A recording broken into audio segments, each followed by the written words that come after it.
High, আমি রূপম। এখন কথা হবে প্রসেনজিৎ চট্টোপাধ্যায়, ঋতুপর্ণা সেনগুপ্ত অভিনীত ছবি অযোগ্য নিয়ে, যেটা তাদের 50তম ছবি। এই ছবিটি নিয়ে আমি ভীষণভাবে এক্সাইটেড ছিলাম, তার কারণ ছবির পরিচালক কৌশিক গাঙ্গুলি।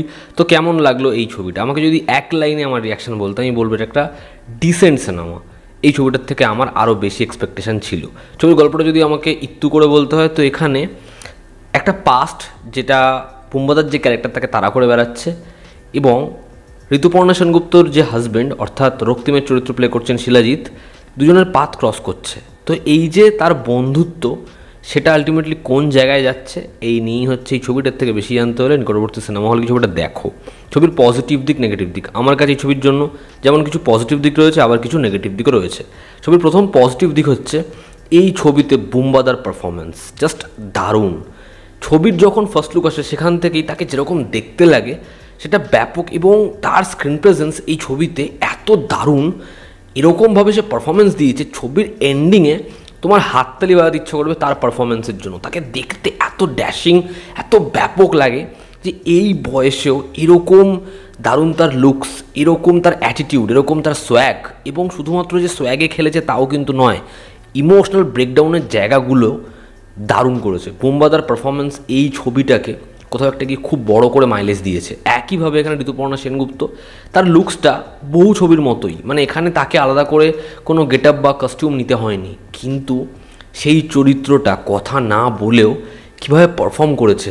ছবির এন্ডে তার পারফরমেন্স, তার সাথে বুম্বাদার সিকোয়েন্সগুলো দারুণ, এবং এখানে শিলাজিৎ, ছবিতে সবার পারফরমেন্সই খুব ভালো। ছবিতে একটা জায়গা রয়েছে, শিলাজিৎ পড়ে যাবে হাতে প্লেট, খাবারের প্লেট নিয়ে, এবং সেই জায়গাটায় তার মুখের এক্সপ্রেশনটা দেখো, যেভাবে সে হোল্ড করবে তার কান্নাটা, দারুণ। শিলাজিৎ খুব ভালো কাজ করেছে, তার চরিত্রটার জন্য আমাদের মায়া হয়। এছাড়াও এখানে সুদীপবাবু বলি বা অম্বরীশ, অল্প চরিত্রে সবাই বেশ ভালো, এবং লিলি চক্রবর্তী মূলত। ছবির সেকেন্ড পজিটিভ দিক হচ্ছে এই ছবিটা আমার সেকেন্ড হাফে মনে হয় এটা একটা মিউজিক্যাল থ্রিলার বোধ হয়। তার কারণ ছবিতে যেভাবে মিউজিকটাকে ব্যবহার করা হয়েছে এবং প্রত্যেকটা গান যেভাবে আসে, সেটা অভাবনীয়।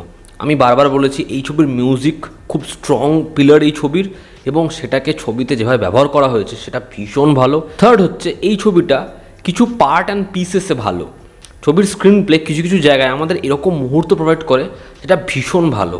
একটা জায়গা রয়েছে যেখানে রক্তিমের ক্যারেক্টারটা বাড়িতে মদ্যপ অবস্থায় আসবে, সেখানে ওয়ান টেকে তাকে নেওয়া হোক, তার অ্যাক্টিভিটিস হোক, সে কীরকমভাবে নিজের ফ্রাস্ট্রেশন বার করছে হোক, সমুদ্র পাড়ে দুজনের কনভারসেশন হোক, সেখানে এই ঝড়ের শব্দে এই না বলা কথাগুলোর ধামাচাপা পড়ে যাওয়া, বা একদম এন্ডের যে পোর্শন, তার ওই চিঠি, সেটার আসল ঠিকানা, সেগুলোকে যেরকমভাবে ট্রিট করা হয়েছে ভীষণ ভালো। সংলাপ রেখে হোক বা সংলাপ না রেখে হোক, একটা মানুষ, সেই মানুষটার গুরুত্ব, সেই মানুষটার যোগ্য কি অযোগ্য, সেটাকে যেরকমভাবে এখানে ডেসক্রাইব করা হয়েছে মোমেন্টসের মাধ্যমে, সেটা ভীষণ ভালো। মূলত ছবির একদম শেষের জায়গাতে সেটা যেভাবে এস্টাবলিশ হয়, সেটা ভালো লাগে। ছবিতে দারুণ দারুণ সব সংলাপ বোধহয় বুম্বাদার ঠোঁটে, এত ভালো সংলাপ সে পেয়েছে এবং এত সুন্দর করে ডেলিভার করেছে। এবার শুধুমাত্র সংলাপটা কিন্তু এক কেন্দ্রিক নয়, মানে শুধুমাত্র ইন্টেন্সিটির জন্যই সংলাপ নয়।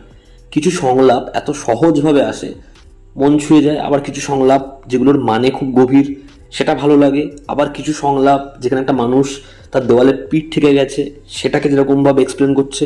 তা ছবির সংলাপ লেখা খুব ভালো হয়েছে।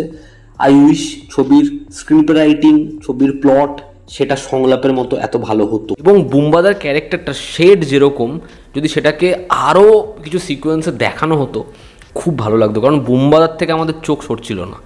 এবার যদি ছবির নেগেটিভ দিক বলি, ছবির প্রথম নেগেটিভ দিক হচ্ছে এই ছবির প্লট, ছবির গল্পটা। এই ছবিটা না প্লট হেভি সিনেমা নয়, কিন্তু ছবির প্রোমো যেরকমভাবে আসে, ছবিটা যেরকমভাবে ফার্স্ট হাফে বিল্ড আপ দেয়, আমাদের মনে হয় এই ছবিটা প্লট হেভি। আমরা এক্সপেকটেশনটা অনেক হাই রাখি যে ছবিটা সেকেন্ড হাফে এমন কিছু মোচড় দেবে, এই যে না বলা গল্পটা বা এমন কি হয়েছিল সেটা এমনভাবে দেখাবে, যখন স্ক্রিনে আসবে আমরা ধাক্কা পাবো বা আমাদের দারুণ লাগবে। কিন্তু ছবিতে সেরকম কিছু হয়ই না। দ্বিতীয় সমস্যা, ছবিতে ঋতুপর্ণা সেনগুপ্ত এবং বুম্বাদার যে না বলা গল্পটা বা না জানা যে দিকটা, সেটার সিকোয়েন্সগুলো দেখানো হয় না। মানে তাদের পার্টিকুলার একটা এজ, সেটা আমরা দেখতে পাচ্ছি, কিন্তু মূল যে বিষয়টা ঘিরে রয়েছে সেটা মুখে মুখে বলে যাচ্ছে।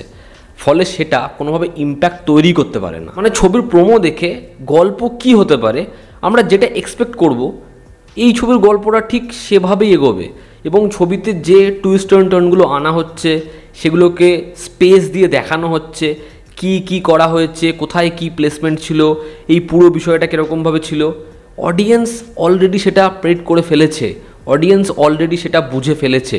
তারা নিজেরা আলোচনা করছে এটা তো জানতাম, এটা তো বুঝেই গেছিলাম, তার 15 মিনিট পর সেটা ঘটছে। পুরীতে যায় গল্পটা, সেখানে একটা লম্বা সময় ধরে অনেকগুলো ইভেন্টস হতে থাকে, এটা ঘটছে ওটা ঘটছে সেটা ঘটছে এবং সেখানে একের পর এক ক্যারেক্টার্স আসছে।